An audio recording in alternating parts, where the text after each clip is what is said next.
മഞ്ചേരി ടൗണിൽ പ്രകൃതിയോട് ഇണങ്ങിയ ഒരു സ്വപ്ന വില്ല.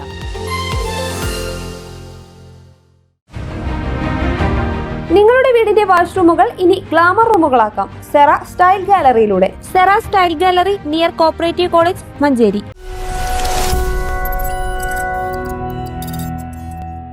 ഓരോ അപകടവും വേദനിപ്പിക്കുന്ന ഓർമ്മകളാണ് ബാക്കിയാക്കുന്നത്.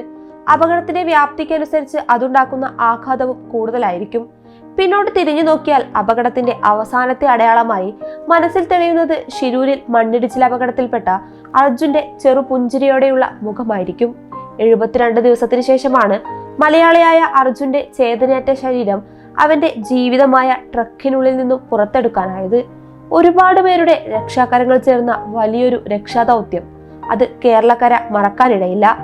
എന്നാൽ മറവിയിൽ പുതഞ്ഞ മറ്റൊരു രക്ഷാദൗത്യത്തിനു കൂടി കഴിഞ്ഞ ദിവസം രാജ്യം സാക്ഷ്യം വഹിച്ചു. അത് ചരിത്രത്തിലെ തന്നെ ഏറ്റവും ദൈർഘ്യമേറിയ തിരച്ചിൽ ദൗത്യമായിരുന്നു എന്ന് നിസ്സംശയം പറയാം.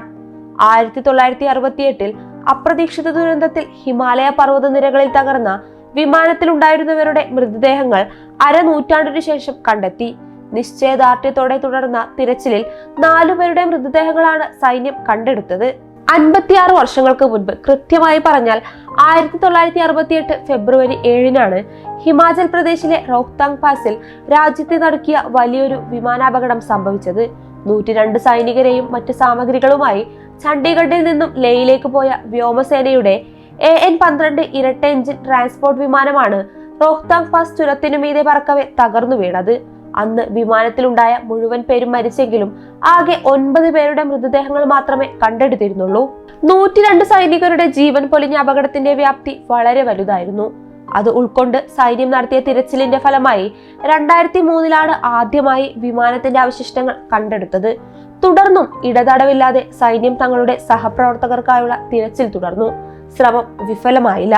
2005, 2006, 2013, 2019 എന്നീ വർഷങ്ങളിൽ വിമാനത്തിന്റെ പല ഭാഗങ്ങളും കണ്ടെത്താനായി.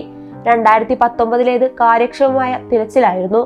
അതുകൊണ്ട് തന്നെ അന്ന് 5 പേരുടെ ശരീരഭാഗങ്ങൾ കണ്ടെടുത്തു.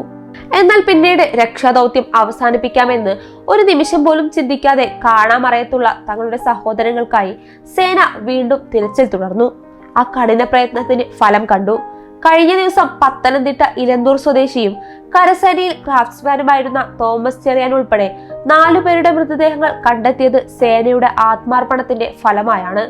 മൽഗാൻ സിംഗ്, ശിപ്പായി നാരായൺ സിംഗ് എന്നിവരാണ് മറ്റു 2 പേർ. മറ്റൊരാളെ തിരിച്ചറിഞ്ഞിട്ടില്ല.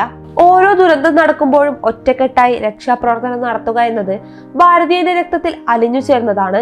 അതിന്റെ ഒരുപാട് ഉദാഹരണങ്ങൾക്ക് കേരളക്കരയും ഭാരതവും സാക്ഷ്യം വഹിച്ചിട്ടുണ്ട്. നമ്മുടെ സൈന്യവും അത്യധികം അർപ്പണബോധത്തോടെയാണ് രാജ്യം കാക്കുന്നത്.